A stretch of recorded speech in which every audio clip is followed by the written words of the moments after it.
Before I took my driving test back in God knows when, I thought I had to impress the examiner, try harder and make zero mistakes. And I was wrong. In this video, I'm going to show you 5 things I wish I had known before taking my driving test. You can tell the difference between a good driver and a bad driver depending on how quickly they react to any situation. A good driver will see something really early and they'll start reacting really early, slowing down earlier and be able to deal with the situation without panicking. A bad driver or someone inexperienced won't see situations until it's too late. And that's when you feel like you're not in control, you panic, and everything's just a lot scarier. Driving is not fun when you feel like that. Driving sucks when you feel like that. And it's really obvious, but there's one simple way to fix that. And that is lift your eyes up from the bonnet to as far down the road as you can. So like this situation here, I've just spotted there's a red light. So I'm not leaving it and carrying on the gas all the way. My foot's firmly on the brake gently. I'm already in second gear, ready for these lights to go green again, because that's what we want them to do.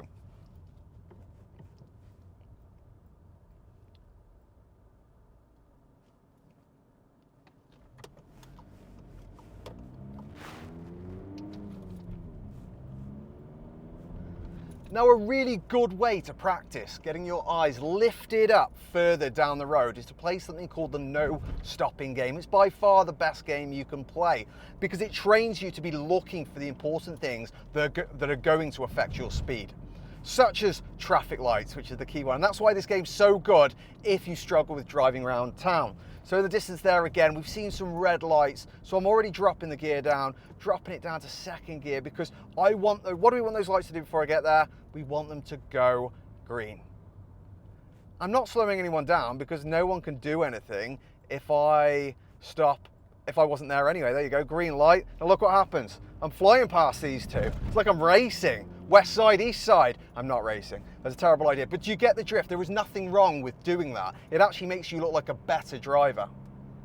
Again, now we've got traffic lights. They could change. I'm ready for that, but they're green at the moment. Hazards, there's a car park there.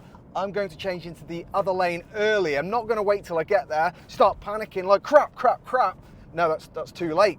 Early. The earlier you see any hazard, the more time you have to decide on if it's safe to change lanes. That's the only reason I can speak and drive at the same time, because I'm looking so far down the road that I have time. If you notice I'm stuttering, it's because I've missed something or something's crept up on me too quickly and I haven't got time to adjust. Same situation roundabout, second gear early, looking to the right. Is there a space? No, because there's a car coming, adjusting for the car, trying not to stop.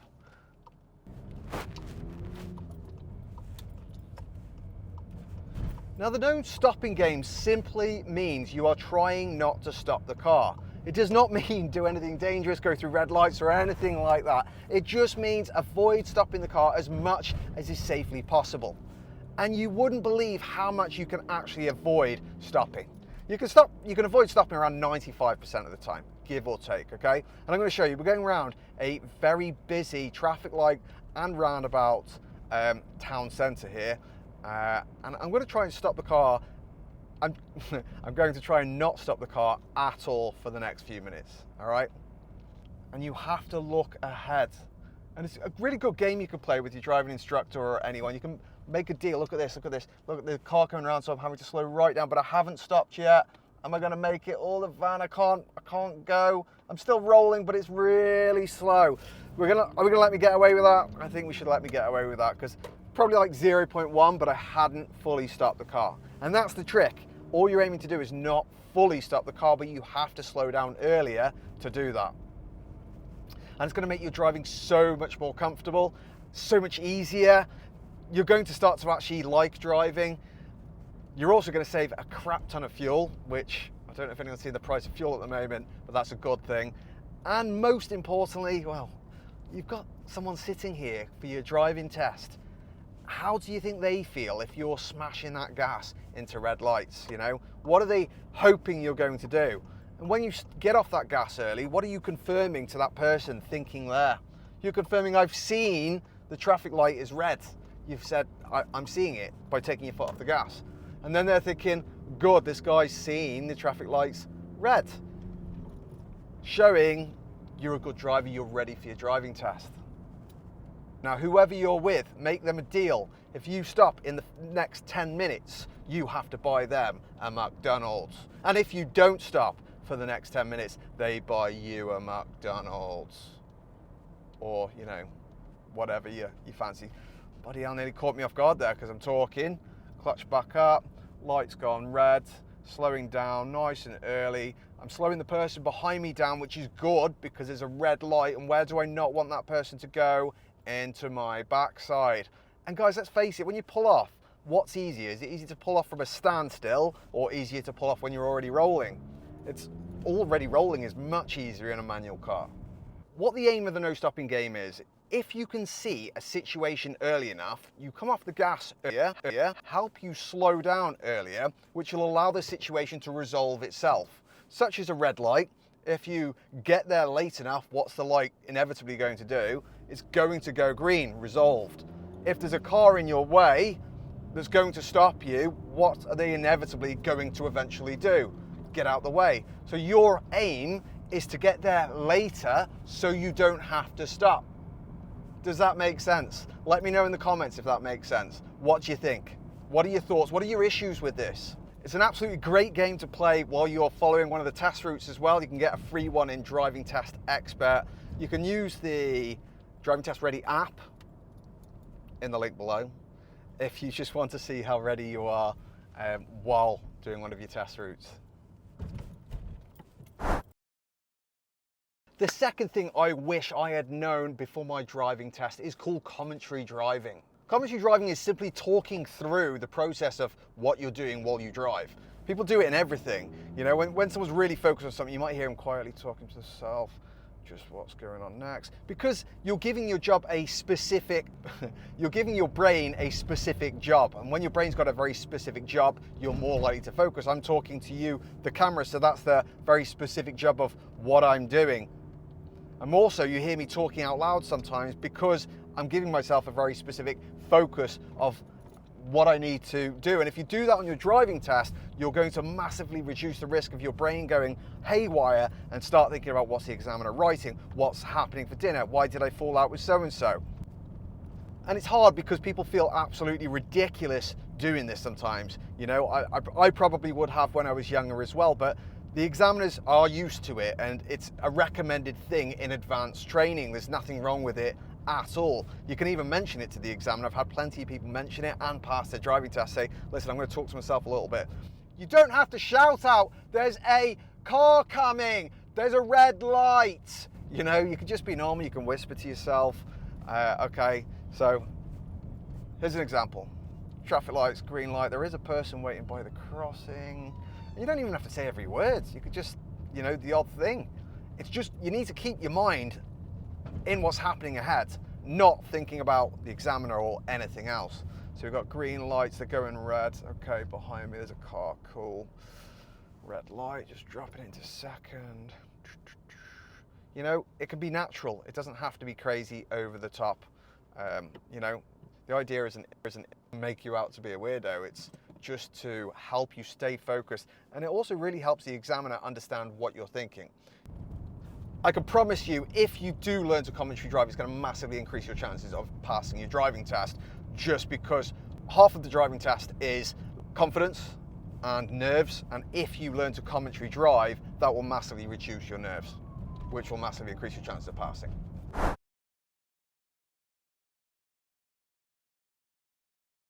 The third thing I really wish someone had told me before my driving test is to learn to think like the examiner thinks. There is a very old idea that says if you want to beat your enemy, learn to think like your enemy. Now, the driving test examiner is definitely not our enemy. However, they are also not our friend, and understanding how they think is going to massively help us understand how they want us to drive and how they mark us. And that's going to completely change how you approach the driving test. And the first thing to realize is the examiner is not a living God sitting next to you, you know? They're not on a pedestal, they are just a normal person. They're just like mum, dad, They're simply trained to be able to watch and identify when you make a mistake.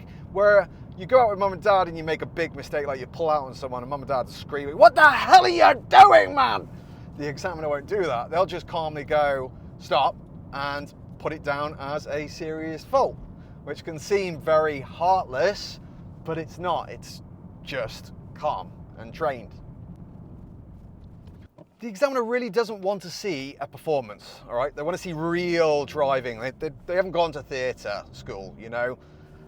What I'm saying is, people sometimes go on the driving test, they start acting weird, going extra slow. They think it's extra caution. It's not extra caution, it's just holding people up.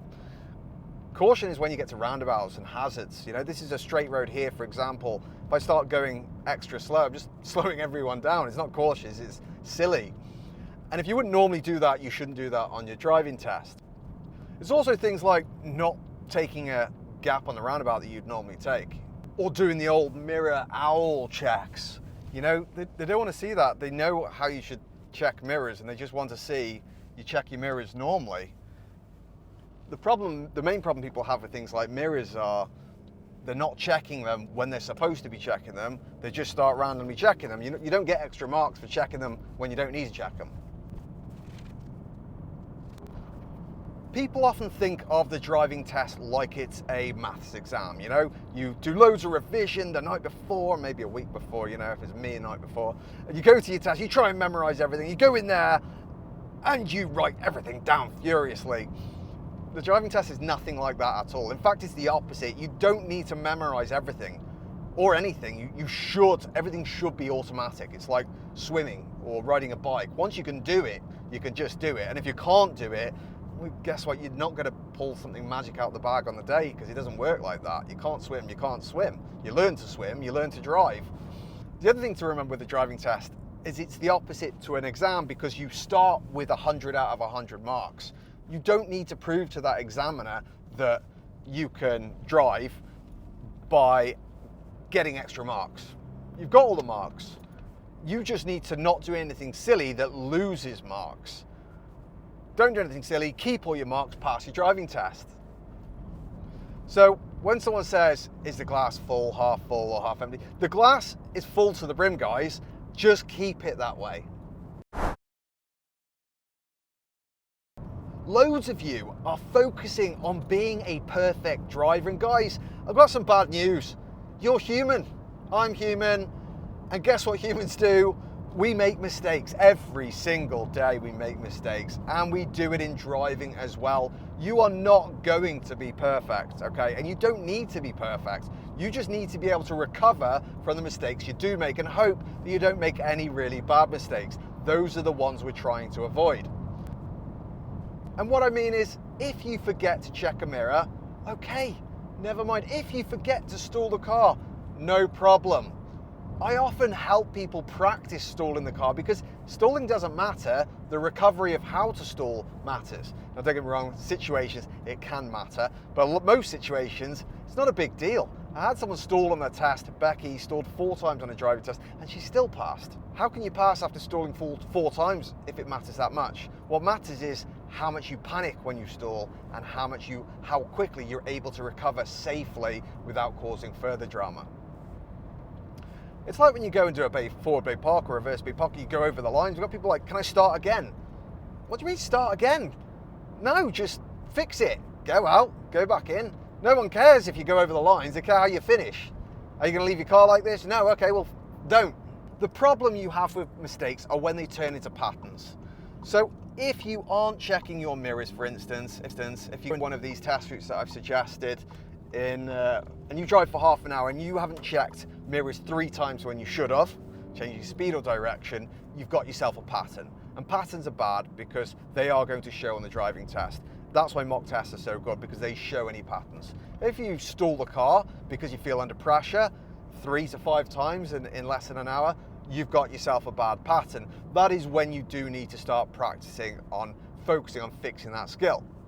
If you haven't got a pattern and you're doing things twice in the space of half an hour, nobody really cares. As long as you can recover from it safely. That's the key, being able to recover. The only difference between you and an experienced driver is the experienced driver makes mistakes but deals with them and fixes them quickly without throwing a wobbler. And the final thing I wish I knew before doing my driving test and before learning to teach people to drive is to remove your instructor's brain. And what does this mean? Most of you, when you go to your driving test, think you can drive independently.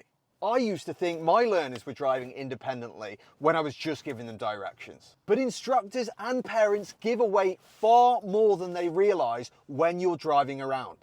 This might just be a long pause. This might be, what's the speed limit here? What lane do you need? Did you forget something? Any one of these little hints is helping you drive. And that could be enough to make or break a driving test. You are not driving independently while your driving instructor is lending you parts of their brain. No hints, no reassurance, and no feedback until the end. If you want to drive truly independently and actually prepare properly for your driving test, set up a journey using a sat-nav from A to B. It can be anywhere that you don't know. As long as you don't know where you're going, that's good enough. You can click on our app here, Driving Test Expert, or go in the link below, and you've got a completely free test route on there. But that's not important. The important part is that you make all of the decisions on your own without any help. It needs to be at least 15 to 20 minutes minimum. And then you could build this towards a 30 to 40 minute test length.